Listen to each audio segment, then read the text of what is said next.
Je sais que vous adorez les analyses d'annonces ainsi que les études financières approfondies. C'est le sujet de la vidéo d'aujourd'hui. Salut Rodolphe, je te fais suivre cette annonce qui a retenu toute mon attention.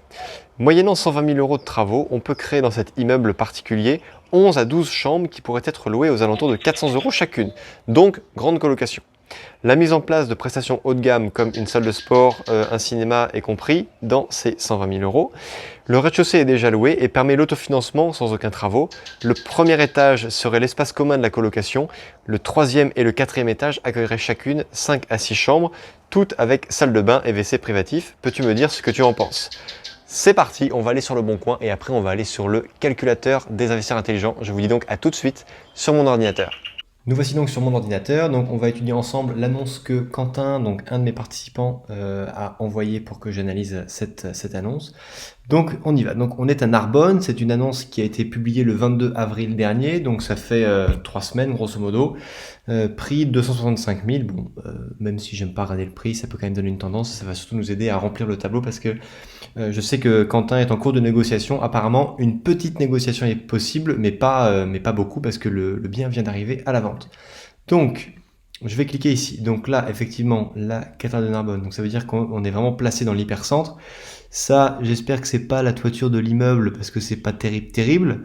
Enfin bon, après c'est des toitures qu'on retrouve partout dans les centres-villes vraiment anciens. En tout cas, bon, pas de vis-à-vis, pas d'informations à donner là. Alors ici, oula, alors déjà qu'est-ce qu'on voit? On voit que c'est vieux, d'accord? On voit que c'est un bien qui est vendu, là ça sent un bien qui a été vendu, qui a été habité par une personne âgée. On voit la déco, on voit le papier peint, on voit l'horloge, on voit, voilà, c'est pas quelque chose qu'on retrouve chez un couple qui a 30 ans, hein. On voit au sol qu'il y a comme une sorte de vieille tomate, donc ça c'est plutôt bien. Vieille tomate, ça montre qu'on est vraiment dans un immeuble de standing, hein. En plus on voit qu'il y a des hauteurs sous les fenêtres qui sont importantes. Là on voit qu'il y a un chauffage ici, donc plutôt chauffage central. Est-ce que c'est un chauffage pour tout l'immeuble ou est-ce que c'est un chauffage par étage? On ne sait pas pour l'instant. Mais voilà, bon, ici on voit que c'est très vieillot, effectivement, il y a de sacrés rafraîchissements à prévoir. Ici donc une autre pièce, donc là qu'est-ce qu'on voit? On voit ici déjà que c'est un radiateur électrique. Donc ça c'est pas top, ça veut dire que il y a peut-être, enfin que tout n'est peut-être pas relié à un chauffage central. Donc bon, voilà, pas génial. Ici le vis-à-vis au niveau de la fenêtre, pareil, hein, c'est pas ouf, hein, ça donne sur l'autre immeuble. Alors peut-être que c'est le même appartement qui fait le tour de la cage, mais là on voit que c'est pas terrible. Là on voit qu'il y a eu du double vitrage demi, d'accord. On voit au niveau des interrupteurs, on voit que c'est une petite porte. On voit qu'on est dans l'immobilier ancien parce que vous voyez les petites formes avec les petites fenêtres avec les petites portes comme ça, c'est vraiment pas récent. L'interrupteur m'a l'air d'être placé assez haut, c'est assez étrange comme disposition. Bon, mis à part ça, le parquet a l'air d'être en bon état, il n'y a pas de traces d'humidité sur les murs, ça a l'air d'avoir été refait de manière assez correcte. Photo suivante. Ici donc le papier peint vert comme ça, donc ça c'est vraiment quelque chose qu'on faisait à la fin des années 70, début années 80, donc ça montre que depuis presque 40 ans, il n'y a pas eu de coup de frais de fait dans cet immeuble, hein. Donc ça veut vraiment dire que les travaux de rénovation vont être alors pas forcément conséquents, parce que si ça a été très très bien fait à l'époque, ça peut minimiser les coûts, mais quand même, il y aura des frais à faire quoi qu'il arrive. Ici, on continue, donc là le papier peint c'est juste c'est juste horrible. Là on voit que ça se décolle, donc attention, quand le papier peint se décolle, ça veut dire qu'il y a de l'humidité, d'accord? Un papier peint qui est bien posé, il peut tenir, je vais pas dire des siècles, mais il peut tenir vraiment très très longtemps. Dès qu'il se décolle, ça veut dire qu'il y a eu de l'eau qui est passée de l'autre côté, ou alors qu'il a été mal posé. Mais quoi qu'il arrive, il faut s'interroger sur le caractère humide des murs. Donc vraiment déco très ancienne ici. Là, quand on voit ça, on voit que c'est une installation électrique qui est très ancienne.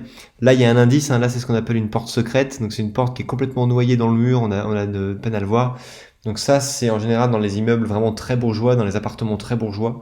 Ça donne vers des escaliers de service qui permettaient au personnel donc d'accéder aux chambres de bonne aux derniers étages. Donc voilà, donc là c'est un immeuble qui a sûrement 2 cages d'escalier. On retrouve tout à fait ça dans beaucoup d'immeubles parisiens avec un escalier de service et un escalier principal pour d'un côté les propriétaires et de l'autre côté le personnel. D'accord? Ici, pareil, donc c'est toujours la même pièce. Toujours la même pièce avec cette espèce de fauteuil doré et puis les petites fenêtres. Bon voilà, ça ne nous dit rien de plus ici. Là, pareil, il y a déjà eu une photo avec ce papier peint et ces chaises-là, donc c'est fou parce que vu la taille de l'immeuble, on nous met des photos que de 2 pièces. C'est pas. Enfin, je sais pas quelle est cette agence immobilière qui va prendre 5 à 6% des frais de la vente et qui prend 3 photos pourries du bien. Je trouve ça vraiment. Enfin, moi, ça m'énerve en fait de lâcher 15 ou 20 000 euros de frais d'agence à des gens qui savent même pas prendre de photos. Il a dû faire ça avec son téléphone portable à l'arrache. Il a même pas pris le soin de se former, d'acheter pour 200 euros, 300 euros une bonne formation pour apprendre à faire de la photo et puis un bon appareil. Non, il fait ça n'importe comment. Je trouve que c'est pas très pro. Et puis cette photo, elle est clairement pas vendeuse. Donc moi, clairement, si un jour je dois vendre mes biens, je ne prends pas cette agence. Voilà, petit message. Ici, bon bah une toiture terrasse avec ici une partie, la partie qui sert à faire l'étanchéité. Donc elle a l'air un peu abîmée, donc attention, il faudra peut-être le reprendre. Bon, ici des déchets, voilà, c'est pas très beau, hein, c'est même pas beau du tout cette espèce de cage. J'espère que ça n'appartient pas à l'immeuble. Mais quoi qu'il arrive, rénover tout l'immeuble, j'espère qu'il n'y a pas ça à rénover en plus parce que là, les 120 000 euros, on va largement les dépasser. Ensuite, donc là effectivement, on est comme il m'a dit, hein, on est vraiment sur une façade classée avec avec une belle façade qui correspond vraiment à certains standards qu'on retrouve vraiment dans ces villes bourgeoises du sud de la France, avec un balcon en enfilade justement au premier étage, deuxième étage, dernier étage. Peut-être que sous les toits il y avait une partie avec les logements pour le personnel, mais on est vraiment sur un immeuble de très très haut standing pour l'époque. Vraiment un immeuble bourgeois, style vraiment hôtel particulier, hein. Donc là, ce qui est bien, c'est que souvent, on est vraiment sur des habitats qui sont très sains, très bien faits. Je vous parie qu'il y a une cave là-dessous. Bon, voilà. Après, il n'y a pas beaucoup plus d'indices. On voit que les immeubles à côté ont l'air d'être du même style. Celui-là a l'air plutôt pas mal. Là, ça a l'air pas mal du tout. Là, il faudrait aller voir, hein. Il faudrait aller voir le numéro 41 de la rue où il y a une imprimerie, où il y a un magasin qui s'appelle Pause Bio. Donc bon, enfin en tout cas Quentin est allé voir sur place vu qu'il a déjà fait passer un maître d'œuvre pour chiffrer les travaux. Mais voilà. Donc, photo suivante. Donc non, rien de plus à dire ici. Il y a vraiment très très peu de photos, je trouve. Pourtant, les agences immobilières, elles ont pris un forfait hein, pour mettre sur le bon coin 1, 2, 3, 4, 5, 6, 7, 8, 9, 10 photos. Mais elles mettent des photos qui... On n'a même pas une photo de l'entrée, même pas une photo de l'escalier, même pas de... Enfin, on n'a rien, quoi. Enfin, vraiment, je trouve ça vraiment limite. Est-ce que on a un détail de l'annonce? À mon avis, le détail va pas être top. Qu'est-ce qu'on a? Donc déjà, on a ici le nom de l'agence immobilière qui vend le bien. Là, type de bien... D'accord, donc vierge, non renseigné. Bon, ils se sont vraiment pas cassé la tête, hein. Somptueux immeuble classé au pied de la cathédrale Saint-Just. Nombreuses possibilités pour ce bien d'exception où il faut prévoir d'importants travaux. Ok, donc ça on l'avait noté. Un local commercial est loué en rez-de-chaussée pour un loyer de 1 000 euros par mois. Donc effectivement, 1 000 euros par mois, 265 000 euros, ça couvre pile poil le montant du crédit, mais ça ne fait pas la règle des 70%, d'accord? On est juste à 100% là, on n'est pas à 70%. 1 000 euros par mois, il permettra à tout investisseur un autofinancement et la création de plusieurs logements destinés à la location saisonnière ou à l'année dans le centre historique de Narbonne. Les sous-sols sont les anciennes galeries souterraines narbonnaises appelées Auréa. Pour plus de renseignements, merci de contacter Arnaud Vital. D'accord, ok, bon, ensuite on a les coordonnées de l'acheteur. Donc, déjà, ça veut dire quoi? Ici, on a deux informations importantes. On est sur un bien, déjà avec une façade classée. Ça veut dire que Quentin, ici, ne pourra pas faire ce qu'il veut en matière de façade parce que on est dans un périmètre autour de la cathédrale qui, elle, doit être classée possiblement au patrimoine de l'UNESCO ou je ne sais quoi. Ce qui fait que dès qu'on va vouloir intervenir, c'est architecte des bâtiments de France, c'est compagnon de l'artisanat. Donc c'est très bien parce que ça permet de maintenir la valeur du bien, mais c'est quand même des coûts très importants qui vont se rajouter. Ensuite, ici, c'est une bonne information de savoir qu'il y a un local commercial qui paye 1 000 euros par mois. Effectivement, 1 000 euros par mois, c'est ce que ça va coûter en crédit, hein. 265 000 euros pendant 25 ans, ça fait 1 000 euros de crédit par mois, grosso modo. Donc ça, c'est bien. Tout l'aménagement en plus sera payé par les locations qu'on fera à l'intérieur. Et ici, alors au niveau des sous-sols, sont les anciennes galeries souterraines narbonnaises. Donc là, si ce sont des galeries qui correspondent avec d'autres immeubles, elles sont peut-être classées. Il y a peut-être aussi des autorisations à avoir. Donc voilà, il y a vraiment des choses que je ne maîtrise pas à ce niveau-là, mais sur lesquelles il va être important de se poser les questions. Donc maintenant qu'on a différents chiffres et que Quentin m'a donné le montant exact du loyer, parce que le loyer du rez-de-chaussée, c'est pas 1 000 euros, c'est 1 050 euros. 12 chambres à 400 euros, les travaux, il m'a donné également sa tranche marginale d'imposition à 30% et la taxe foncière à 1790 euros de l'immeuble.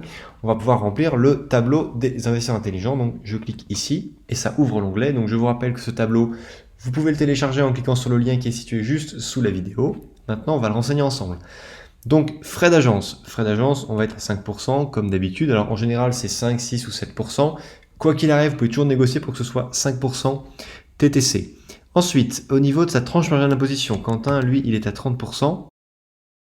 Provision pour travaux et frais, étant donné que le loyer va être important, on va considérer que tous les ans, on va réinjecter dans le bien l'équivalent de 1 mois de loyer dans l'entretien pour justement maintenir la valeur du bien et puis le valoriser dans le temps. Donc prix de la vente, on va simplement mettre le prix actuel, on va pas mettre le prix négocié parce que le prix négocié on ne connaît pas, on va simplement faire une étude bête et méchante. Donc 265 000 euros, travaux, on est sur 120 000 euros, là il faut vraiment qu'il fasse attention de voir si tout est bien compris là-dedans parce que ça me paraît assez faible en réalité.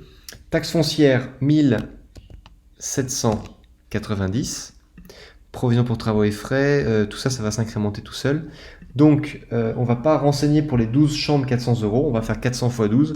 400 x 12, ça fait 4800 euros. Je tiens à rajouter que Quentin a déjà 2 colocations dans Narbonne et qu'il y a une très grosse tension locative à Narbonne pour faire de la colocation. Donc, il a absolument aucun doute comme quoi ici, il sera bien en taux d'occupation 12 mois sur 12 dans le centre-ville de Narbonne parce qu'il y a de la demande, il y a quand même des industries, il y a quelques écoles, même s'ils ne sont pas, de renommée internationale. Mais il y a quand même des écoles. Et puis ici, dans le loyer de l'appartement 2, on va mettre le loyer que paye le local commercial. Donc 1050 euros. Là, effectivement, on a une renta brute intéressante puisqu'on était à 17,35%.